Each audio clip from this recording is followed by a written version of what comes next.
What happens when a 15-year-old boy, Panzerfaust in his hands, throat tight, realizes the monsters he was taught to hate are just men? It's May 1945. Berlin is a tomb. Smoke, rubble, the skeletal bones of buildings. For Klaus Becker, the world has shrunk to the weight of that rocket launcher, to the echo of tanks, to a single, holy promise: fight and die. He has been drilled by the Hitler Youth to hate. He has been fed stories that turn uniforms into demons. Now he crouches in Kreuzberg, heart hammering, waiting for a command that may never come. This is the moment everything can break. Crouched behind a pile of rubble in Kreuzberg, Klaus listens as the city itself seems to tremble, an apocalyptic rumble of engines and steel drawing nearer. Each metallic thud lands like a sentence. Each echo feels like a promise of his own death. He presses his spine to cold brick, palms sweating, heart racing in time with the tanks. He is one of the last boys left to face Berlin's end. He's not a soldier in the traditional sense. He's one of the last boys of the Volkssturm, Germany's final ragged defense. A militia made of children in oversized uniforms and old men with shaky hands, cobbled together by a collapsing regime and pushed into the streets to delay the inevitable. They've been thrown into rubble and ruin with little training, 2 heavy weapons, and an urgency that smells more like sacrifice than strategy. Fear and loyalty are braided together. Childhood was traded for rifles, and every shell that cracks the air feels like another stolen year. Behind that fear sits a taut obedience, ready to be tested. Years of Hitler Youth training forged his reality. Every march, every shouted oath, every uniformed exercise was a lesson hammered into him until there was no space left for doubt. Belief became instinct. He grips the Panzerfaust tighter, knuckles white, the metal cold against his cheek, and repeats the lines they taught him like a prayer. Americans are not soldiers. They are barbarians.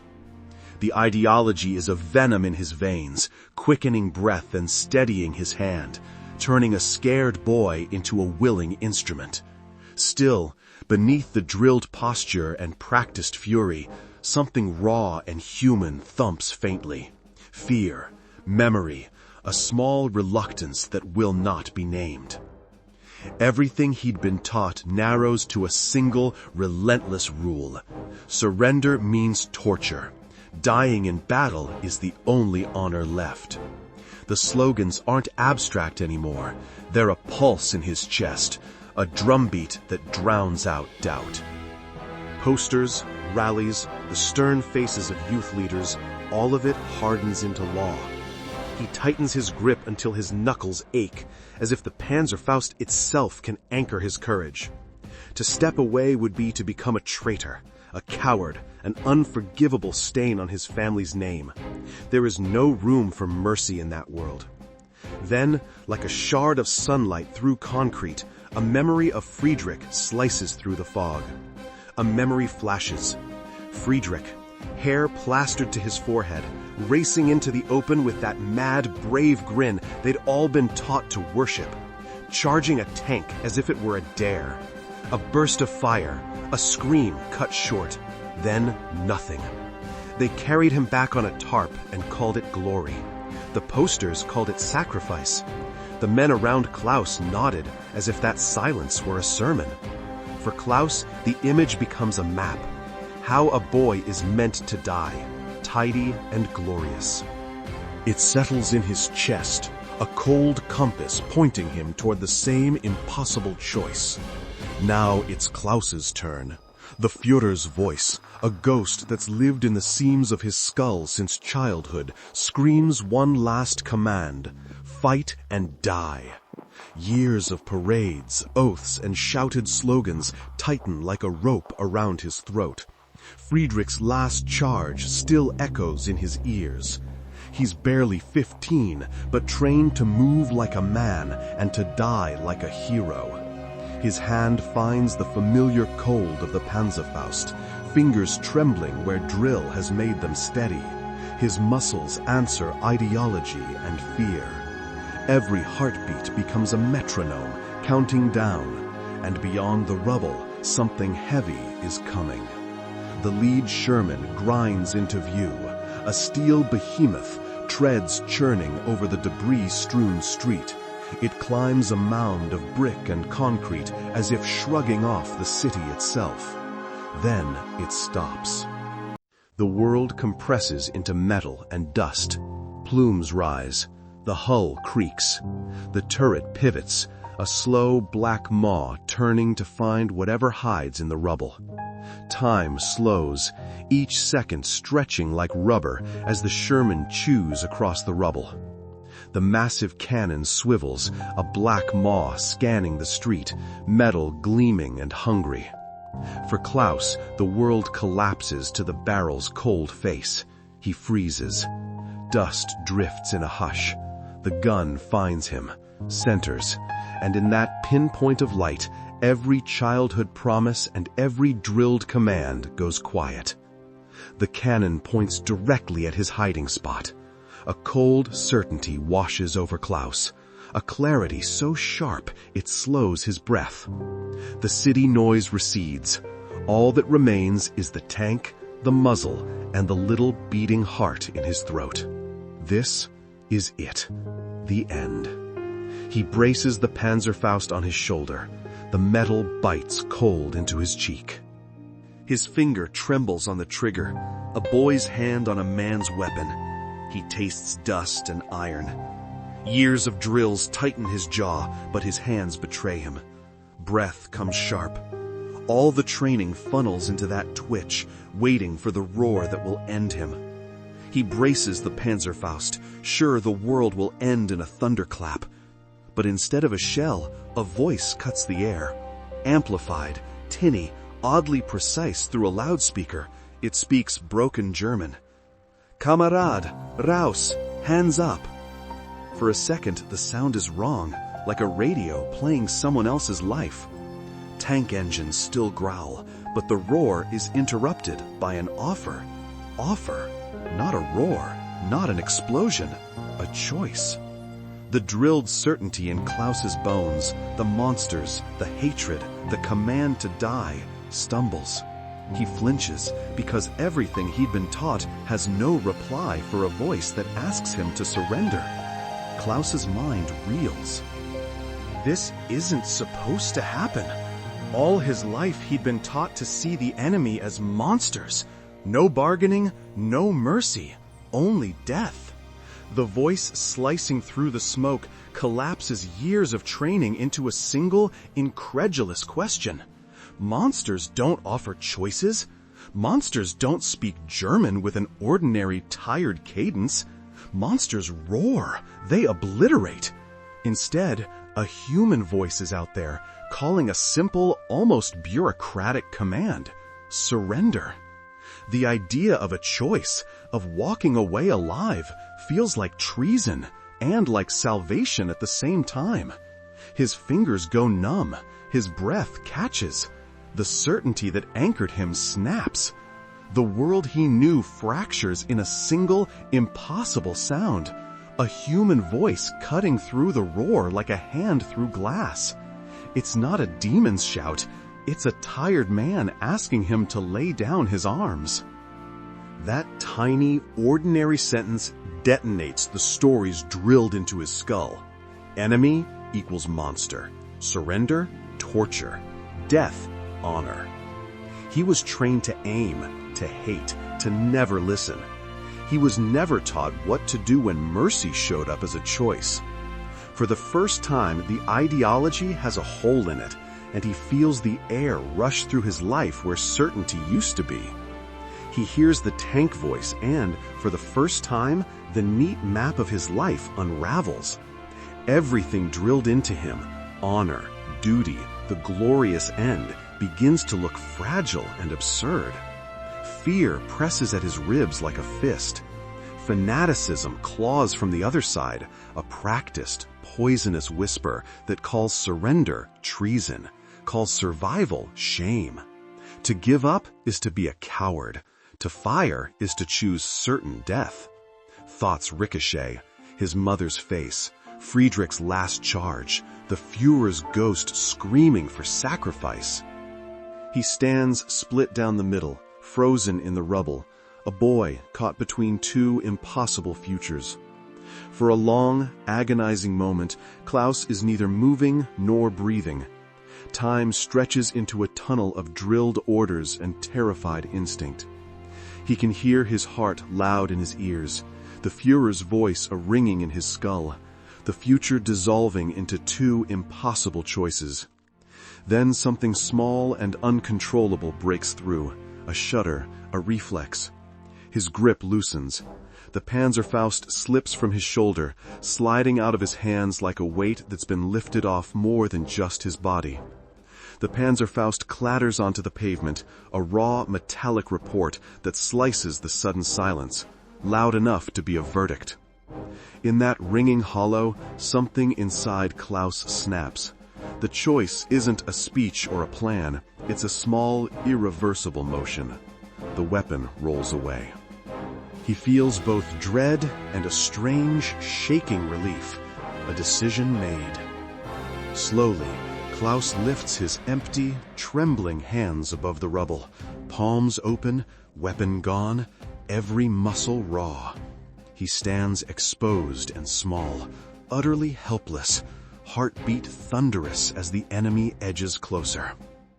As American soldiers advance, weapons ready, Klaus shuts his eyes tight and presses his back against the rubble. He tastes dust and fear. Every drilled lesson screams traitor's punishment, a bullet, a bayonet, the public hatred he'd been promised.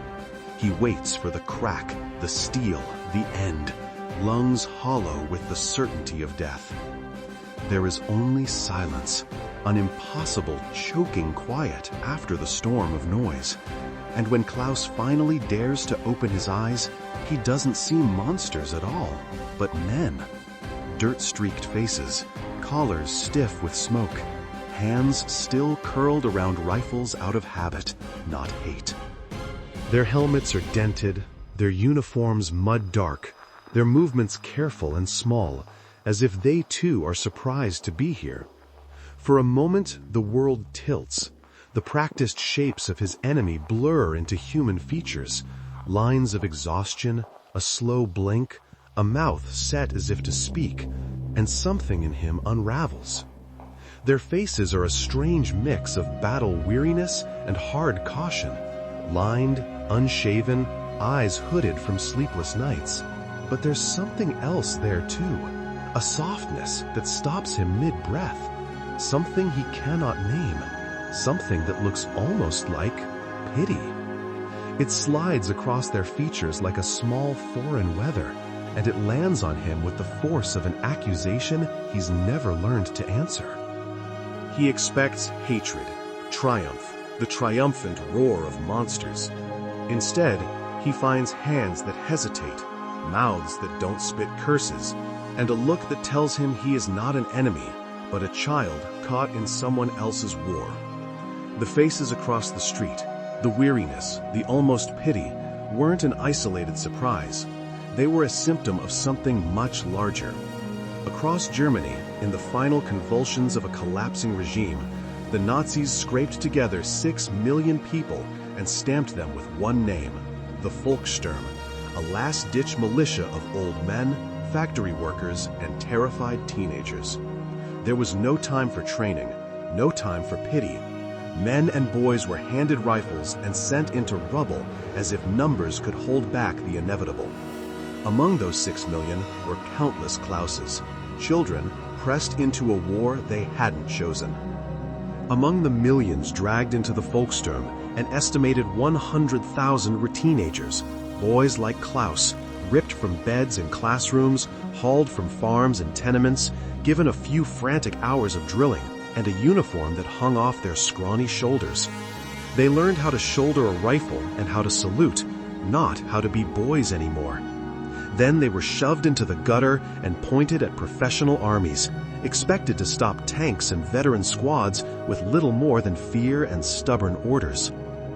It was a grotesque auction of childhood for a lost cause. A generation hurried from schoolyards to battlefields with nothing but ideology and a hurry to kill. The toll was brutal. As many as 60,000 of those boys never lived to see the war end.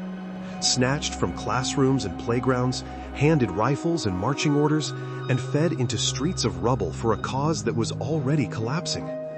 To call them casualties hardly holds up. These were sons, apprentices, cousins, kids who'd been taught to chant loyalty instead of being taught how to read.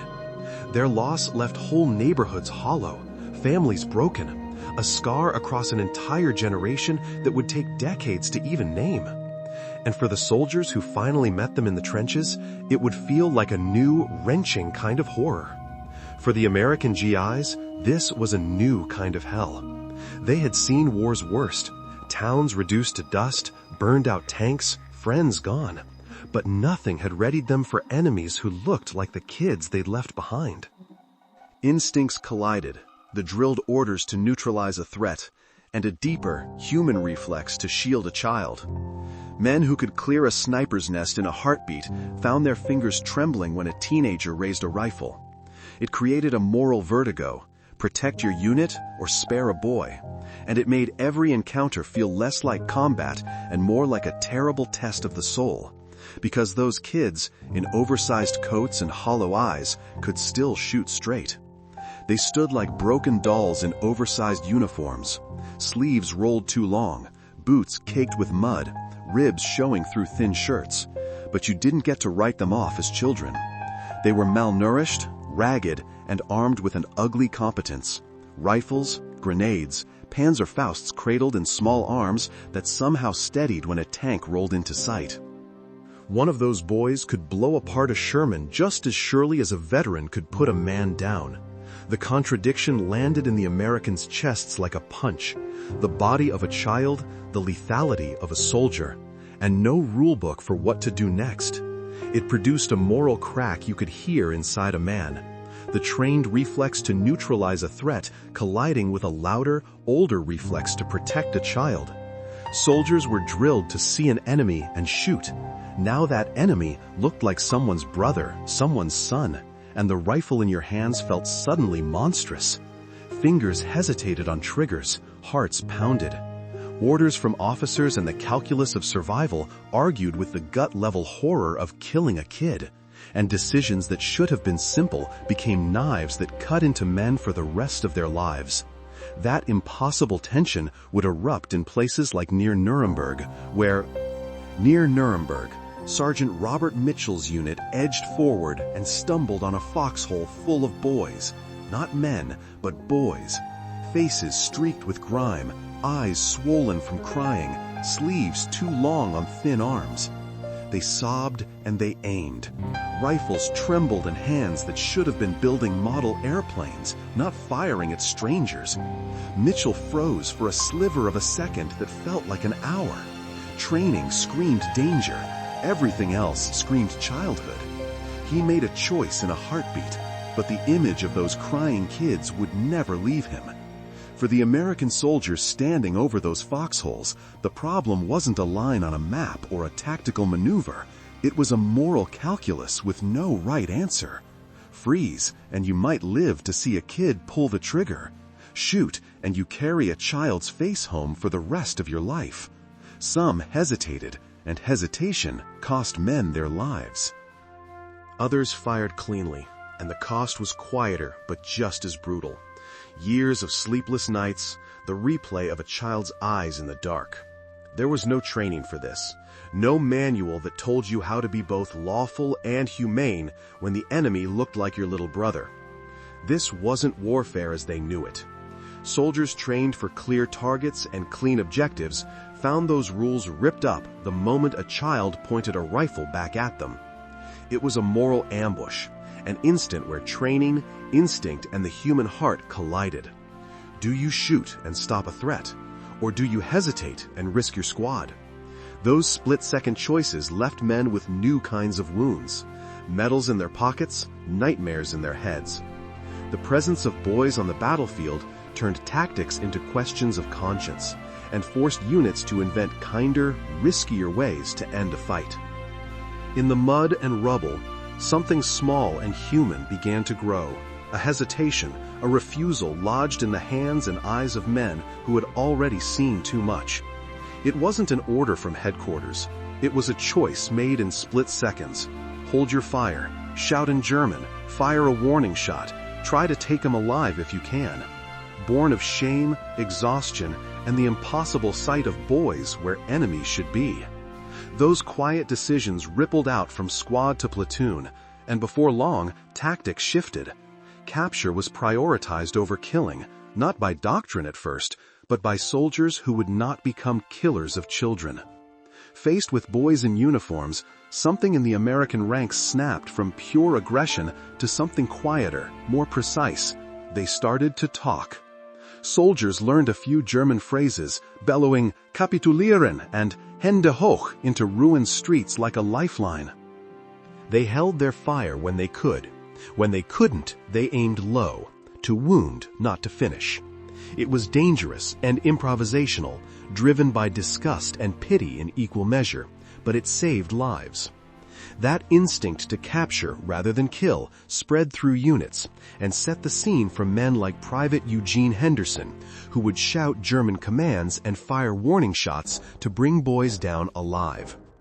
Private Eugene Henderson remembered the chaos, bullets ricocheting, rubble smoking, and above it all, a man screaming hurried, halting German at terrified boys in the dirt. He and others fired warning shots, not to kill but to scare kids into dropping rifles. It was a raw, terrifying gamble. Speak their language, make them feel human, hope they obey. Sometimes it worked, sometimes it didn't. But those frantic improvisations, shouting, warning shots, the willingness to risk hesitation, began to add up. A small, dangerous mercy that would push commanders to rethink how to handle child soldiers. That impulse didn't stop at the foxholes. It climbed the chain of command. Frontline reports and haunted officers reached brigade and corps HQs, and commanders who had watched boys with rifles through their sights began to ask an ugly question. How do you fight an enemy when they're children? The answer came not in sermons, but in orders. Units were told to prioritize capture when practicable, to use language and warning shots to encourage surrender, and to funnel the youngest prisoners into special processing instead of the general prison population. What started as a battlefield hesitance became official policy, a deliberate shift toward care, not immediate retribution. This wasn't a one-off mercy, it became policy. Units were instructed to treat captured boys not as enemy combatants to be finished off, but as children to be cared for. Better medical attention, extra rations, blankets, and shelter where possible. Small things that, in a ruined world, felt like miracles. The language of mission changed, from annihilation to preservation. Commanders argued the point up the chain, and the caring impulse hardened into procedures meant to protect a generation robbed of childhood. It was a quiet revolution on the battlefield, pragmatic, humane, and irreversible. And it would meet Klaus just around the corner as he was marched to a processing center. Back in Kreuzberg, they were rounded up like a bad afterthought, Klaus among them, shoved along cracked pavement, past gutted shop fronts and the smell of smoke and old fear. They walked in a thin, shivering line, boys in too big coats, eyes hollowed by hunger and orders. The temporary processing center looks less like a station and more like an interrogation of childhood itself. Tables, clipboards, tired soldiers, the quiet click of zipper and belt. All the courage he'd been taught comes loose now, unstitched by the rhythm of marching boots. The terror he'd shoved down for weeks returns, hot and immediate. Not brave, not heroic, just a boy again, waiting for what he's been warned will come. The real test, the propaganda had told him, was waiting just beyond the rubble. Klaus straightens his shoulders as if posture could summon courage. He recites the slogans he'd been fed since childhood, practices the shout he thinks will frighten them, imagines the faces of the friends he'd lost, and promises quiet, terrible revenge. His hands tremble, not from cold, but from the anticipation of violence, both the violence he expects to receive and the violence he's been taught to give. He prepares for cruelty, braces for pain, readies himself to be hated and to strike back, every muscle coiled for the punishment he is certain is coming. He had braced for blood and spectacle, for the ritual cruelty the speeches promised. Instead, the war reduced him to a barcode and a blanket. Men with tired faces moved with the efficient calm of people doing a job, counting heads, stamping forms, handing out thin wool and orders to sit. There was no gloating, no ritualized vengeance, just bureaucracy and routine kindness masquerading as indifference. It hit him harder than any shouted threat. The system that made monsters could also treat him like a child with a disease to be managed, not a beast to be slain.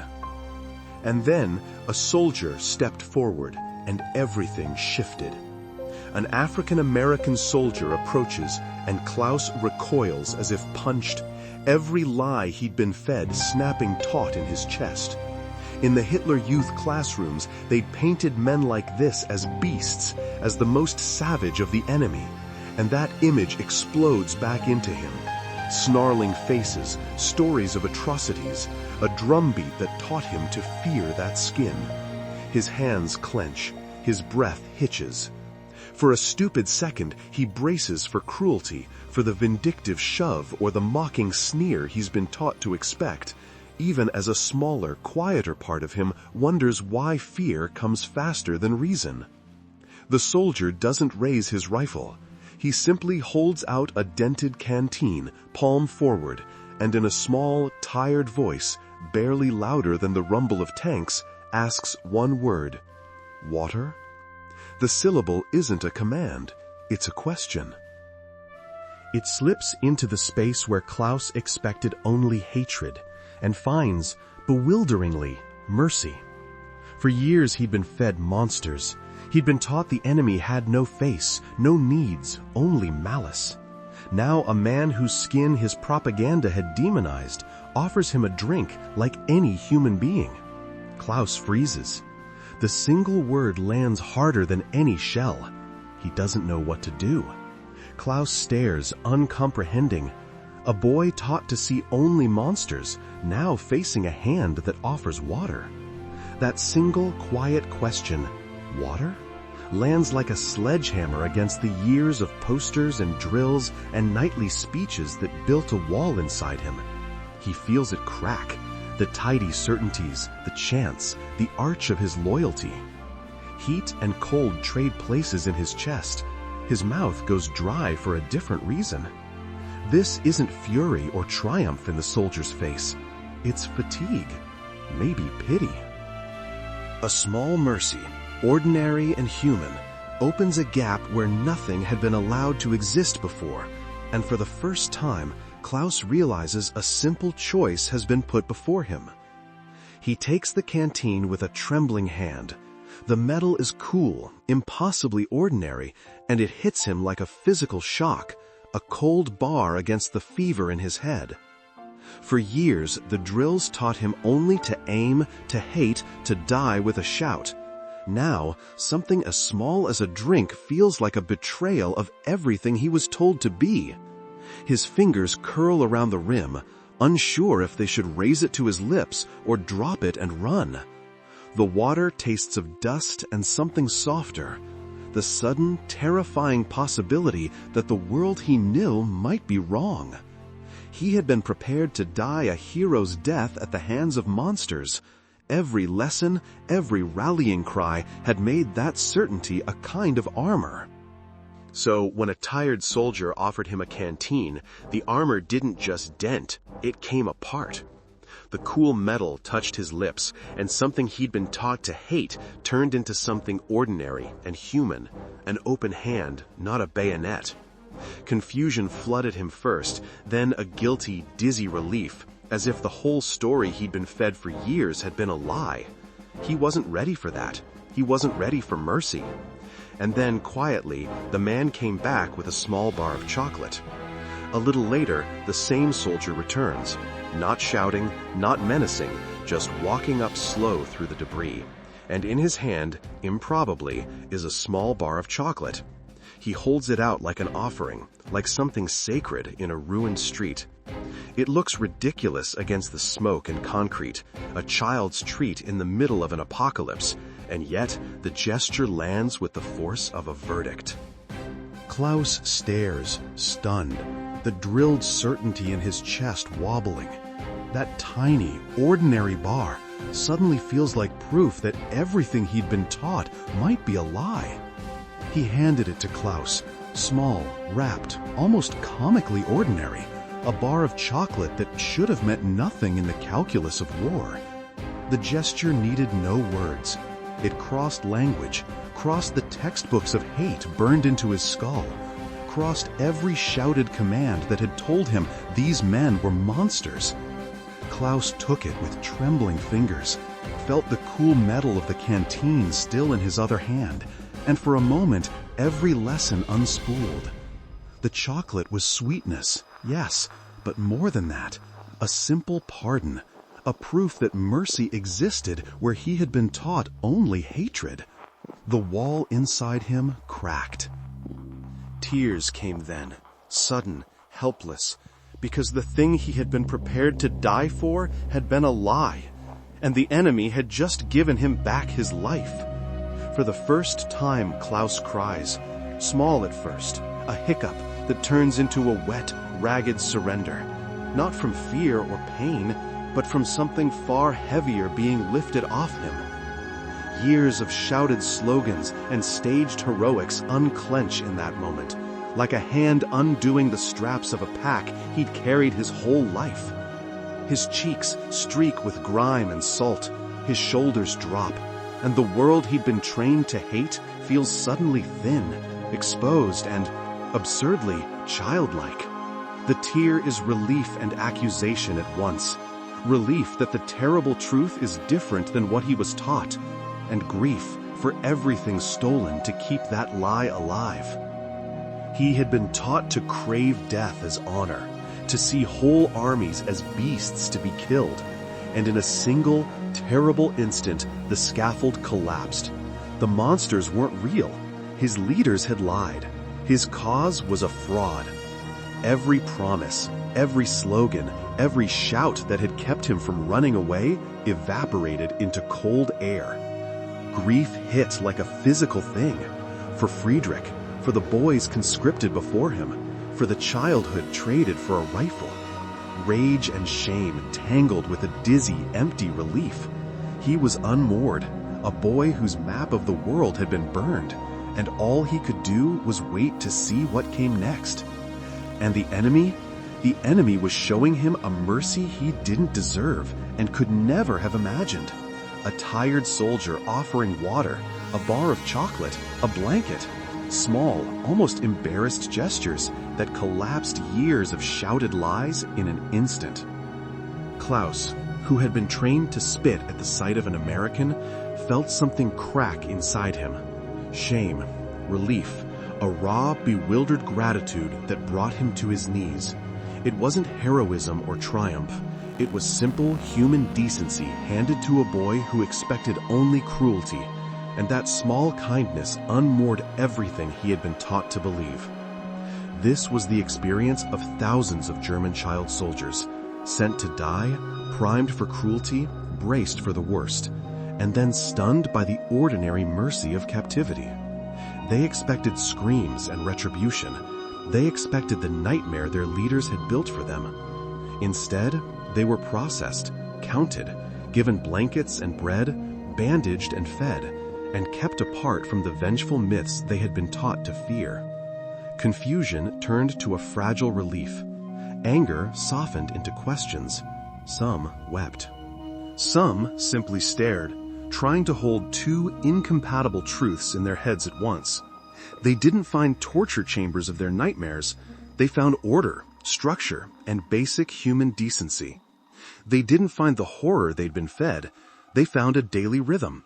Warm soup at noon, bread and coffee in the morning, a steady bed at night. Small, ordinary things that had become miraculous after years of hunger and fear. Someone shaved the dust from their faces. A medic stitched a shallow wound. A sergeant barked roll call instead of threats. Paperbacks circulated, boots were repaired, and for the first time, many learned the dull comfort of predictability. Lights out, hot meals, a name called without accusation. Those small mercies did more than save their bodies. They began to unmake the lies that had been carved into their minds.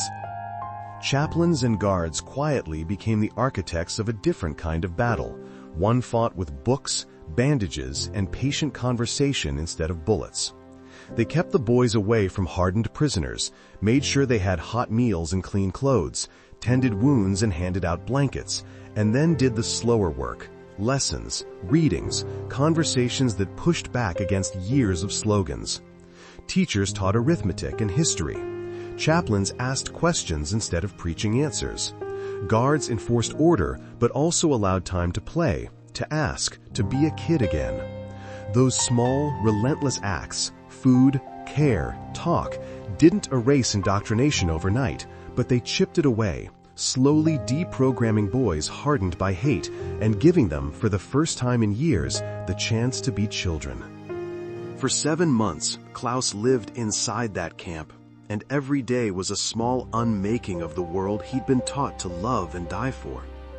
Mornings began with clean blankets and hot food instead of shouted drills.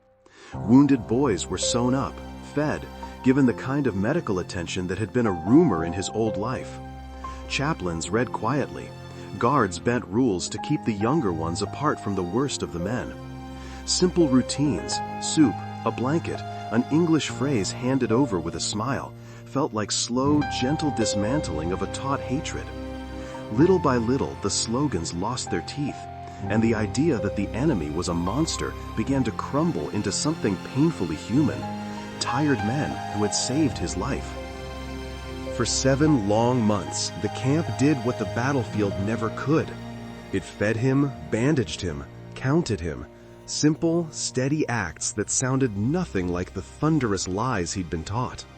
Slowly, the hard lines around his hatred softened until one plain, awful truth settled in. The men in uniform across the fence were not monsters at all. They were his captors, yes, but they were also his protectors, people who kept him alive when everyone else had written him off. That realization didn't come all at once. It arrived in small, disorienting gifts, a hot meal, a blanket, a word of kindness, and the strange, terrible idea that mercy could belong to the enemy. The numbers back up that quiet mercy. U.S. Units deliberately prioritized children. Separate processing, better rations, faster medical attention, and the records show it. Captured German boys survived at a markedly higher rate than adult POWs. That wasn't random luck. It was a conscious, often improvised response to seeing frightened teenagers where soldiers expected enemies. A choice that converted wartime reluctance into a policy of protection. For boys like Klaus, those statistics weren't abstract. They meant warmth, care, and a chance to heal body and mind. And that survival set the stage for thousands to receive surgeries and, slowly, a path home. Thousands of those boys got surgeries and medical care they would never have seen under the collapsing regime. Broken limbs set, wounds cleaned, illnesses treated. And that attention wasn't just clinical, it was life-saving. Army and camp doctors deliberately prioritized the youngest prisoners, and the result was staggering. Nearly 95% were eventually sent back to their families. Those statistics weren't abstract numbers. They were reunions at ruined doorways, sobbing mothers and stunned fathers, boys given a second chance to be boys again. That quiet, radical mercy is the reason Klaus could walk back into a world that had already mourned him. Months after the front collapsed, Klaus walked back into the ruins of Berlin and into a silence that had already done his eulogy. His mother had hung a black ribbon, Neighbors had whispered condolences. They had mourned him as dead. For a heartbeat, they didn't move.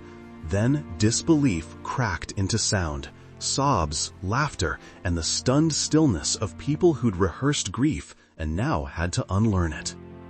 He stood there, a boy who'd seen too much, while his family stared as if catching a ghost. It was a small, savage kind of mercy. He was home, alive, and everything they thought they'd lost had to be reconsidered. He walked back into the ruins, and, to everyone's shock, he wasn't folded into a grave. He was alive, and somehow healthier than when he'd left. Word of Klaus spread through shattered blocks and refugee tables. A boy returned from the front by the mercy of the men he'd been trained to hate. People listened because the story cracked open something they'd been told was inviolable. The enemy could be humane.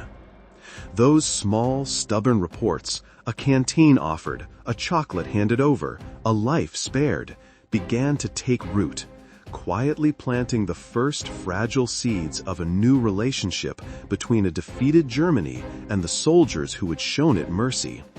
The psychological impact was profound. Boys who had been taught to hate now carried the memory of a single trembling hand offering water and a bar of chocolate, and that memory rewired them.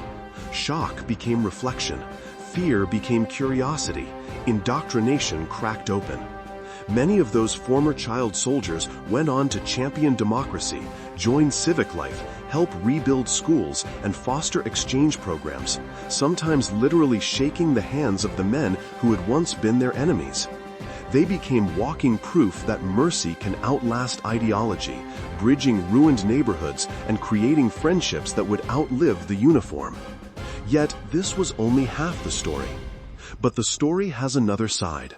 For the American soldiers, the wounds didn't close when the shooting stopped.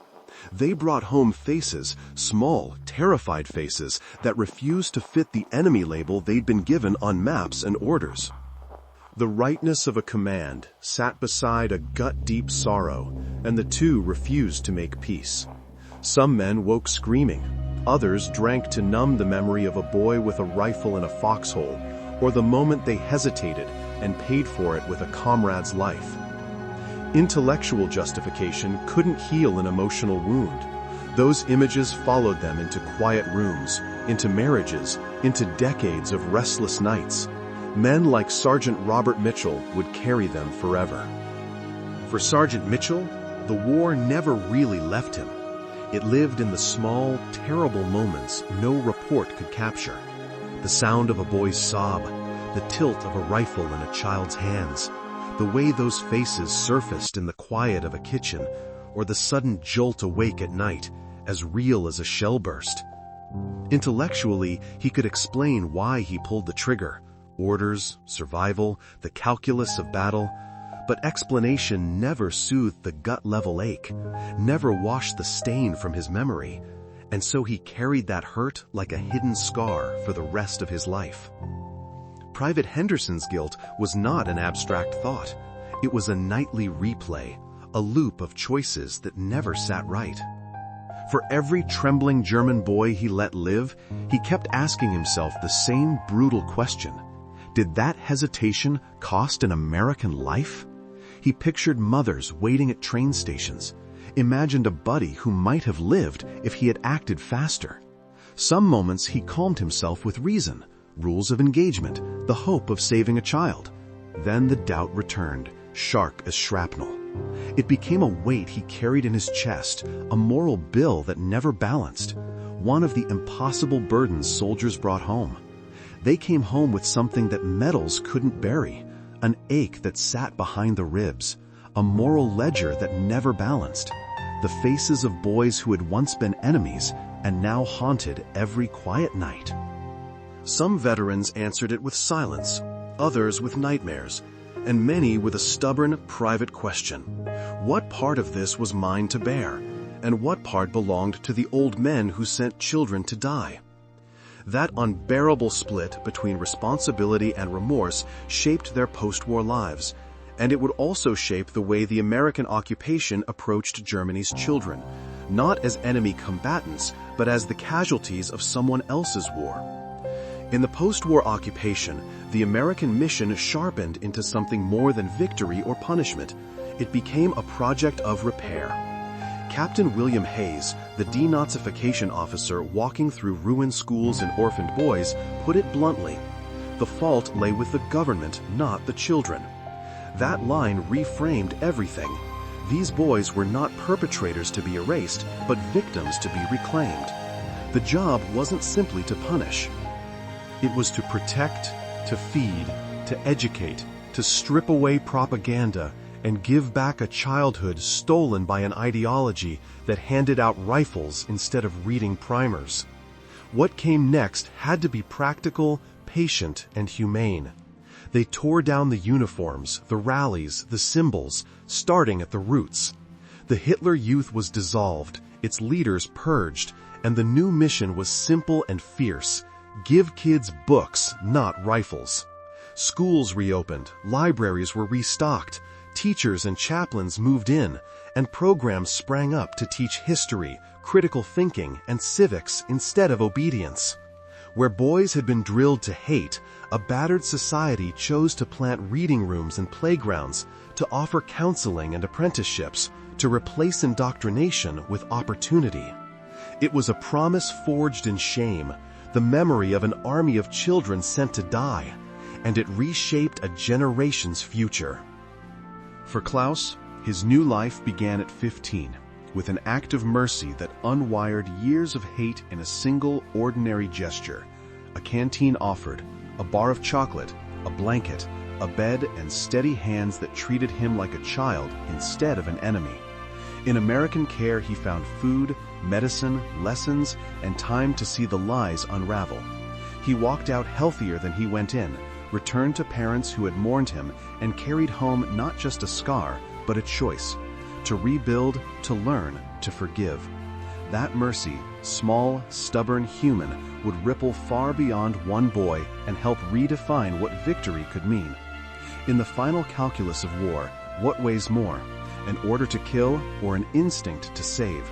For Klaus and thousands like him, that moment of mercy, a raised voice, a canteen, a chocolate bar, became the pivot between propaganda and possibility.